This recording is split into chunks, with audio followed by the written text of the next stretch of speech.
ito ay rated SPG. Striktong patnubay at gabay ng magulang ang kailangan. Maaaring may masiselang tema, lengguwahe, karahasan, sexual, horror o droga na hindi angkop sa... Natuklasan na nga ng mga kampo ni Gargan ang kahinaan ni Tera. Ginamit nila si Gaia upang ibihag ni na Olgana upang tuluyan na ang wakasan ang pagiging iftre nito. Nagtagumpay man ang plano, may kaakibat itong malaking sakripisyo. Bagamat masaya naman nga sina Danaya at Tera na hindi na nga iftre itong si Gaia. Isang matinding kapahamakan naman ang nag-aabang sa kanila. Isang panganib na nagmula mismo kay Gargan.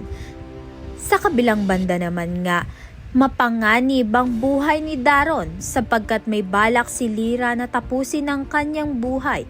Hindi siya kumbinsido na tunay nakakampi itong si Daron, lalo na't nagmula ito sa Miniave. Gayunpaman si Hara Armea mismo ang tumatayo proteksyon ni Daron at handang ipaglaban ang kanyang kaligtasan. Kaya naman nga't yan at iba pa ang dapat nating pakaabangan. Maraming salamat sa iyong panonood.